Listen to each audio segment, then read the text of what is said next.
Bienvenidos a Business Voices, un espacio donde exploramos el futuro de los negocios y sus tendencias en nuestra región, la sostenibilidad y las claves del liderazgo. Conversaciones con expertos, conocimientos y experiencias sobre cómo innovar, adaptarse y prosperar en un mundo que está cambiando rápidamente. Hola, soy Lina Zambrano de la oficina de BDO en Colombia. Desde el equipo de BDO nos acompaña en esta conversación Rafael Rivera.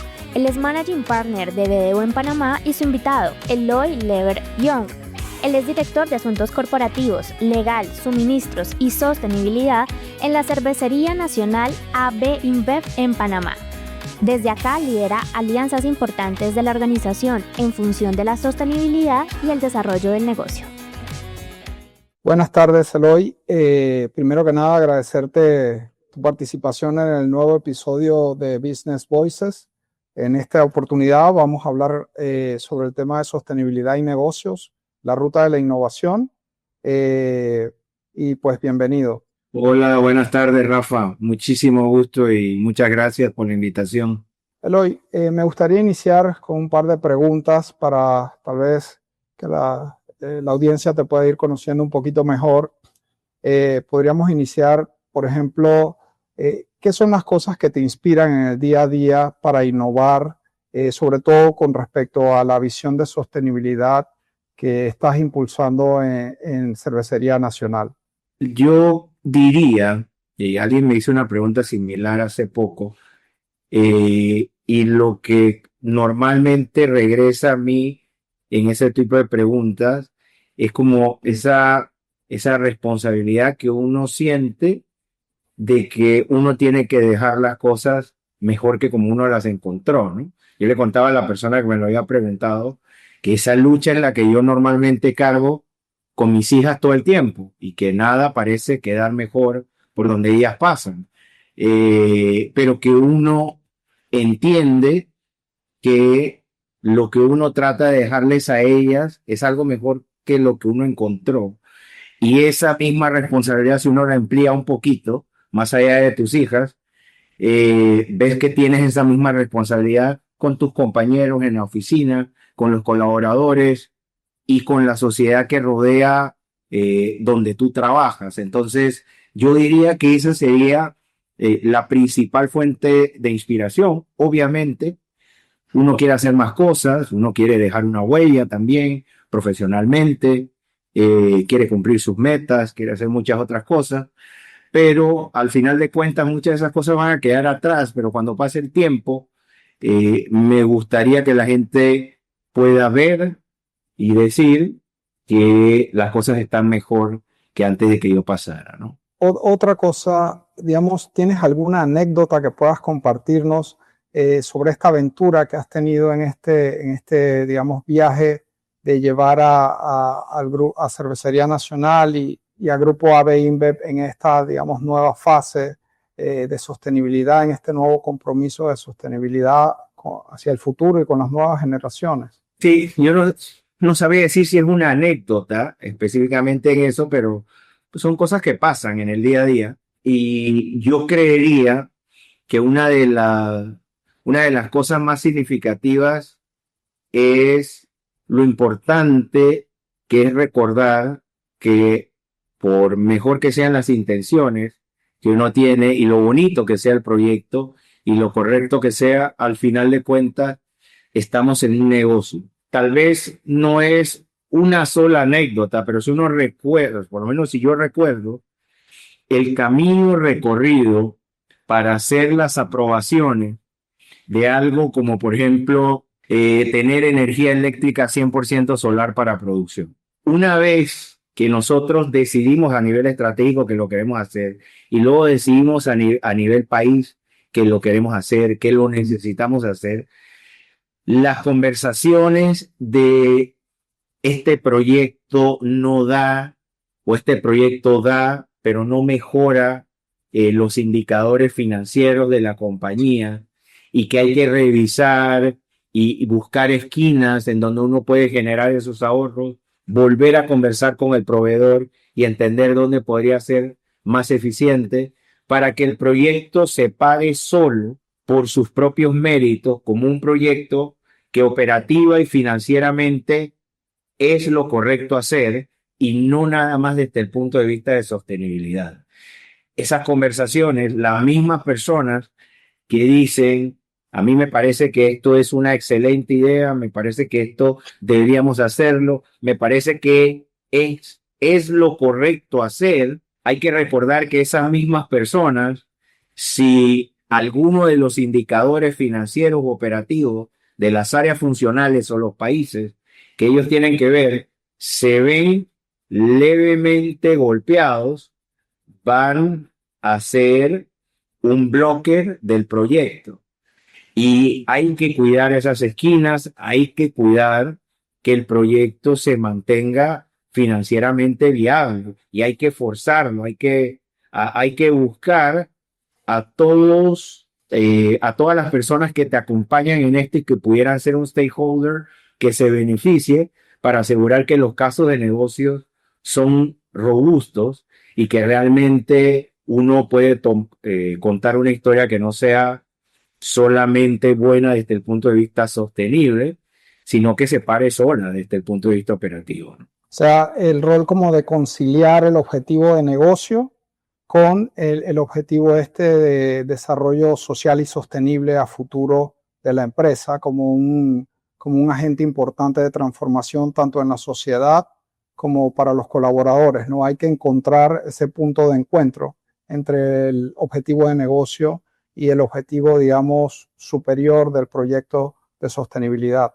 Así es, pero no solo el objetivo de negocios macro, que uno dice, bueno, yo como compañía quiero producir con energía más limpia y que no me salga más caro, etcétera, pero cuando uno entra a nivel funcional, si el proyecto que estás haciendo va a impactar, por ejemplo, negativamente algo en la eficiencia de producción en la planta o alguna certificación o manera en la que se aborda la operación en un centro de distribución, las cabezas funcionales de esas áreas van a ser bloques, no te van a acompañar en este proyecto porque van a salir perdiendo algo, aunque el macro sea positivo.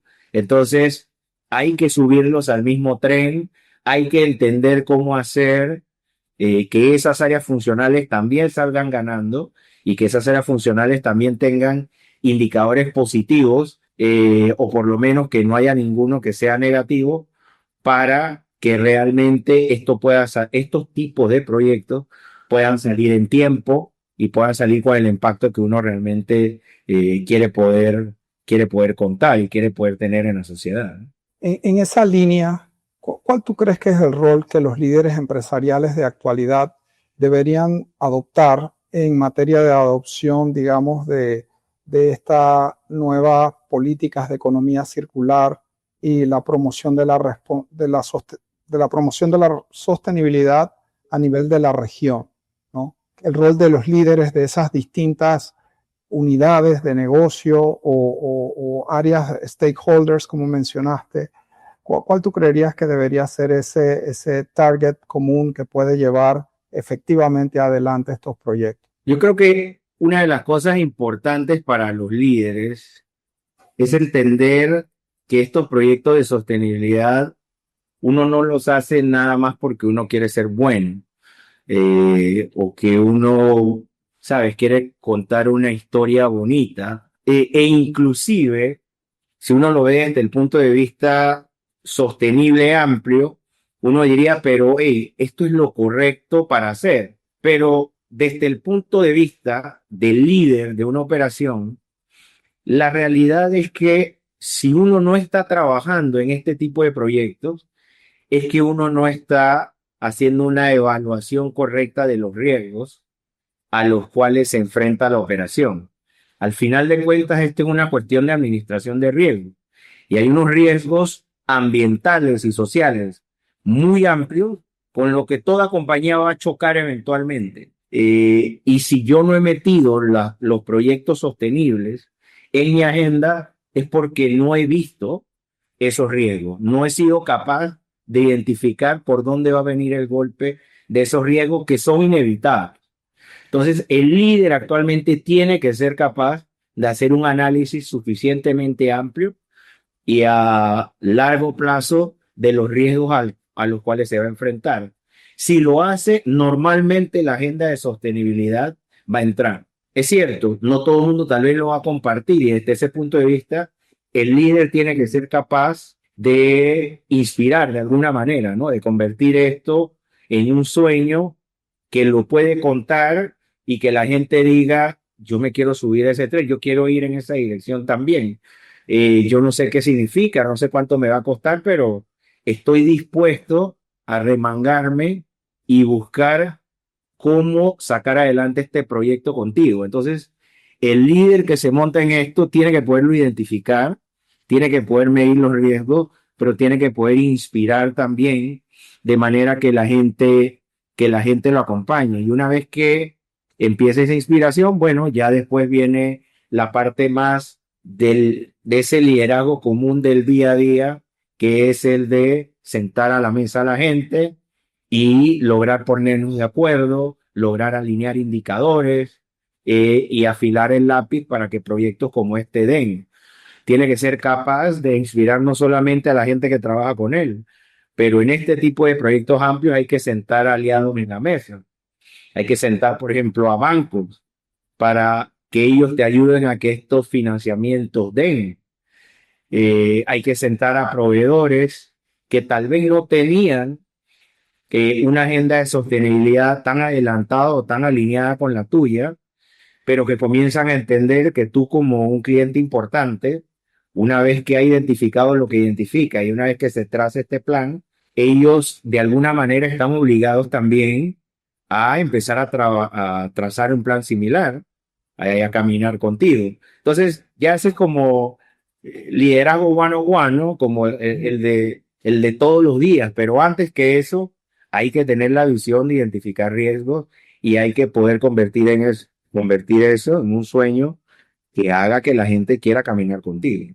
Eloy, y en esta ruta hacia la sostenibilidad, en donde sobre todo los países de nuestra región todavía tenemos bastante que caminar, bastante que hacer y que avanzar, ¿cuál tú dirías que son los elementos clave para lograr, digamos, una colaboración entre las empresas y el sector público para trabajar de la mano en estos objetivos, ¿no? Porque generalmente, como tú decías, tienes que sentar aliados, tienes que sentar actores y tratar de generar consensos. El sector público es un actor en varios de los aspectos del desarrollo sostenible. Y como sé que estás encargado también del tema de relaciones con el sector público en el grupo, nos gustaría tal vez que compartas un poquito de esas experiencias también con nosotros. Claro, me parece a mí que una de las cosas que facilita que el sector público se sume es la parte anterior que mencionamos de poder hacer muy visible un sueño, que tú puedas comunicar que los diferentes actores del gobierno en particular puedan escuchar, hay alguien que está allá afuera que sueña en grande, hay alguien que está allá afuera que quiere hacer algo muy bueno para la comunidad, para la sociedad en la que está, y normalmente los actores del gobierno van a querer sumarse a una iniciativa como esa. Es raro que le van a decir que no a algo que le trae bienestar a la comunidad. Ahora, aunque eso sea así, de las intenciones a la acción, en el día a día hay que sentarse con esos aliados y tratar de identificar, tratar de abrir un canal de comunicación permanente, porque de lo contrario van a hablar de él una vez y va a decir, está muy lindo, y él se va a enredar o él o ella se van a enredar en lo que hacen, y nosotros vamos a quedar tratando de empujar la carreta solo, ¿no? Entonces tiene que estar el canal de comunicación abierto de manera que podamos ir y venir y tocar base al mismo tiempo. Yo tengo que tratar de conocerlo a él también o a ella bastante bien, porque la idea es que este proyecto yo pueda mostrarlo en total alineamiento con alguna de las iniciativas que tiene el gobierno o alguna de las necesidades que tiene el gobierno. Si el gobierno puede ver con claridad cómo yo voy a hacer mejor a la sociedad que me rodea o cómo la sociedad que me rodea se suma al esfuerzo en el que yo estoy. El gobierno entonces empieza a hacerle espacio o por lo menos se le facilita darte entrada, ¿no? Y permitirte alinearte con eso. Se facilita también una conversación en donde tal vez ellos van a tener que darte permisos, ¿verdad? Vas a tener que hacer trámites y esos trámites van a poder moverse un poquito más rápido si nosotros tenemos abierto primero ese canal de comunicación. Obviamente, tal vez nosotros estamos partiendo desde un punto de credibilidad que es diferente para cada empresa y tal vez algunas empresas tienen que empezar a construirlo y conseguir esa credibilidad y abrir la puerta para tener la conversación. Otras ya lo tienen, pero lo importante es que si lo tienes puedes abrir ese canal de comunicación y conseguir un acuerdo de hablar continuamente, un acuerdo de acompañar, porque al principio no todo va a estar claro, pero si hay un acuerdo de podemos tocar base, recuerda que la comunidad está conmigo, que la comunidad quiere hacerlo, que tienes voceros de la comunidad que le hablan a él también del proyecto y de los beneficios del proyecto, se le va a facilitar al gobierno acompañarte. Si no ven la repercusión que esto puede tener en la sociedad o a veces, siendo muy pragmático, ¿no? En sus electores, depende de quién es la persona en la que está o en los grupos de interés que rodean a ese funcionario, entonces va a ser más difícil, ¿no? Pero si ellos replican lo que tú dices, entonces va a ser muchísimo más fácil. También depende de lo grande que es el proyecto, ¿no? Y con qué nivel de persona estás hablando. Mientras más alto el nivel, más ambicioso va a tener que ser. Así que nuevamente ahí, soñar en grande es lo primero, ¿no? Y también entendiendo que, digamos, si uno tiene un proyecto que busca avanzar en temas de sostenibilidad de manera integral, igual hay una multiplicidad de oficinas públicas que participan, porque no es solo, a veces uno puede tender a pensar que es solo la parte ambiental, pero cuando estás hablando de sostenibilidad estamos hablando de múltiples, digamos, aspectos de desarrollo de la comunidad, de la sociedad, incluso a nivel de los colaboradores, y terminas con múltiples actores del lado gubernamental también, ¿no? Al tratarse de tantos temas como la paridad, como la misma, digamos, la parte ambiental, la parte de desarrollo en la comunidad como responsabilidad social de la empresa. O sea, hay múltiples aristas que hay que, digamos, conjugar cuando estás llevando adelante un proyecto integral, ¿no? De sostenibilidad ambicioso, como dices. Claro, yo creo que hay que tener también claridad de qué rol va a jugar cada área del gobierno en tu proyecto y verlo como tuyo, aunque te va a acompañar el gobierno. ¿Qué le toca hacer a cada uno? Porque eventualmente, después que pasas del primer capítulo y tú logras conectar con un sueño grande, que ellos digan, me encanta, estoy de acuerdo, la siguiente pregunta va a ser, ¿qué necesitas de mí? Y eso tiene que estar muy claro. Eso no puede ser que yo después te cuento, etcétera, porque se pierden las intenciones. Tiene que estar muy claro, ya yo estoy haciendo esto, he dado estos 3 primeros pasos y el siguiente requiero esto de ti con bastante claridad, porque una vez que dijeron que sí y una vez que te hacen esa pregunta, va a haber como mucho más facilidad para que ellos se enfoquen en hacer que suceda ese siguiente paso o hacer que las personas que se tienen que sentar a la mesa se sienten. Pero hay que dar eso bastante masticado porque normalmente los actores gubernamentales tienen una agenda tan grande y tantas cosas que hacer que una vez que sacan tiempo para prestarte atención, hay que compartir con bastante claridad cuáles son las acciones que requieres de ellos, ¿no? Te voy a hacer una pregunta tricky, pero creo que es bien interesante, porque sabes, en el ámbito que también hemos podido trabajar juntos, uno identifica también que hay un pedazo de un tema de la empresa como contribuyente del fisco nacional y como un buen contribuyente, un buen ciudadano corporativo, ¿no? También entender un poco tu visión de cómo se conjuga esta agenda de sostenibilidad con ese concepto de un buen ciudadano o un buen contribuyente corporativo para la sociedad, ¿no? Y para frente al Estado, ¿no? Claro, y en nuestro caso, Cervecería Nacional, afortunado o desafortunadamente, como lo quiera ver, tiene muchísimas conversaciones normalmente con el Estado sobre esto. Bueno, porque como cualquier otra compañía nos toca ser contribuyentes de lo normal, de impuestos sobre la renta. El tamaño también, la dimensión, hace que uno pues tenga que conversar un poquito más a menudo. También tenemos otros tipos de impuestos, como los impuestos selectivos, etcétera.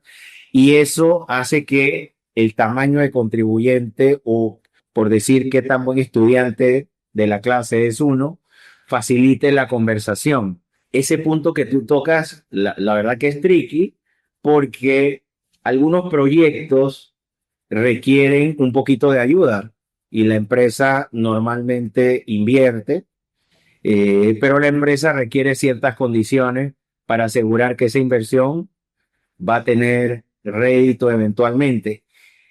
Esa seguridad a veces requiere que uno pueda, como mínimo, ir con las autoridades y por lo menos pedir seguridad jurídica, ¿no?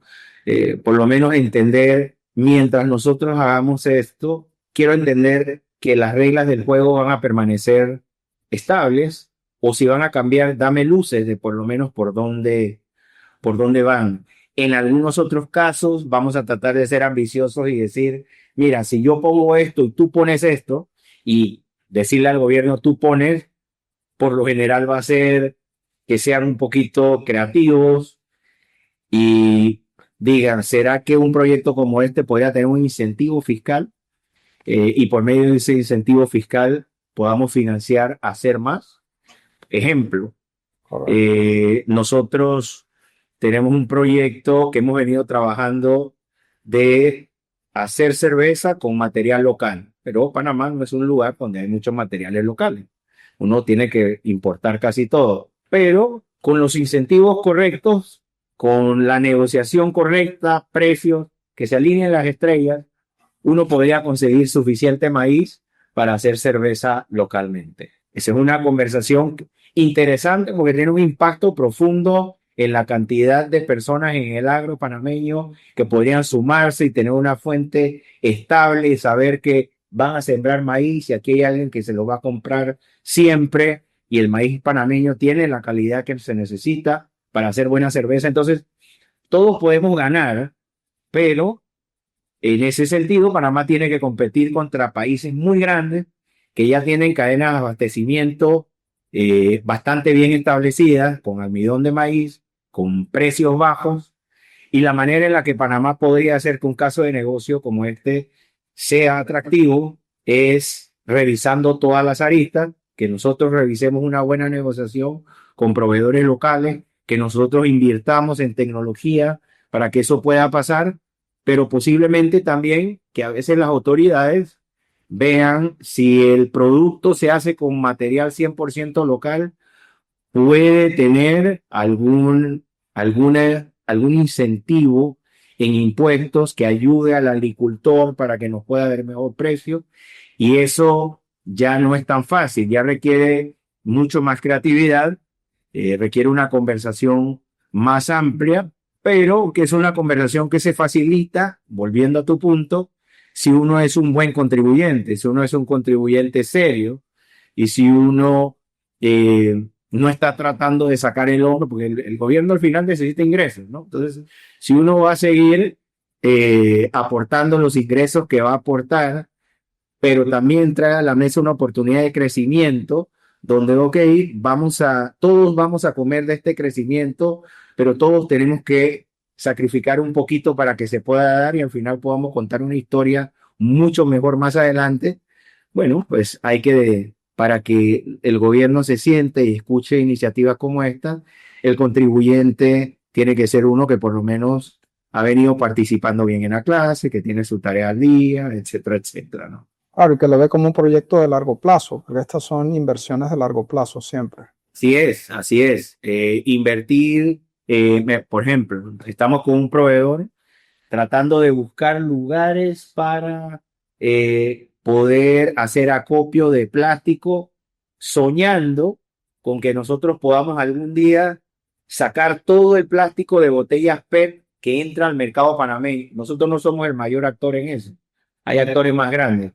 Pero bueno, cada uno tiene la libertad de soñar y nosotros soñamos con que eso salga del mercado panameño y nosotros podamos vendérselo al proveedor nuestro, que lo pueda lavar, triturar y hacer pellets para nuevas botellas de PET con material reciclado que entre nuevamente al mercado panameño, haciendo así una economía circular. Ese tipo de conversación requiere poder sentar actores como los alcaldes, que tal vez no ven tanto de la parte de contribuyente de uno, pero ellos son la puerta de entrada que van a facilitar una conversación y puede sentar a otros actores después, como la DGI o como el Ministerio de Economía y Finanzas, etcétera, para facilitar que el proyecto empiece, ¿no? De esa manera. Bueno, muchas gracias por tus aportes, Eloy. Realmente creo que ha sido una conversación muy interesante. Hay muchas lecciones que, digamos, podemos rescatar para empresas que también estamos empujando fuerte en este desarrollo sostenible como BDO. Y de nuevo, gracias por tu tiempo y por compartirnos tus experiencias. No, a ti, Rafa, muchísimas gracias siempre por el espacio, por considerarnos para una conversación como esta. Y como decía hace un momento, si algo le tengo que dejar yo a la gente es un pedacito de nuestro propósito, que siempre dice soñar en grande para crear un futuro con más motivos para brindar. Creo que estos espacios es parte de ese sueño, ¿no? Ese soñar en grande y creer que uno puede hacer un vínculo y puede hacer un círculo donde nosotros comencemos a aportar ideas que inspiren a otras personas a tirar proyectos, a empezar proyectos y a sacar adelante una agenda muchísimo más ambiciosa en Panamá y en la región, al final de cuentas. Así es.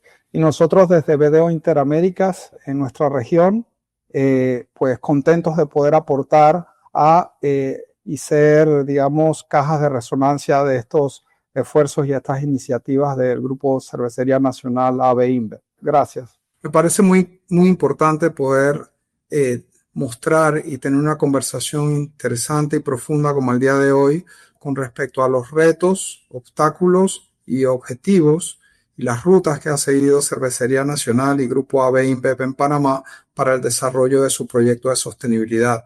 Entender cómo se puede colaborar entre los distintos actores del sector privado y el sector público y la comunidad para llevar adelante este tipo de proyectos es importante. Eso sin duda son retos y nosotros en BDO estamos con la disposición, con la capacidad y la experiencia necesaria para poder ayudar a nuestros clientes y a prospectos en el desarrollo tanto de su estrategia de sostenibilidad como en su ejecución. Siento muy contento de poder compartir esta experiencia con toda la audiencia de BDO Interaméricas y los esperamos en nuestro próximo episodio de Business Voices. Gracias. Gracias por acompañarnos en Business Voices, el podcast de BDO Interaméricas. Nos escuchamos en el próximo episodio.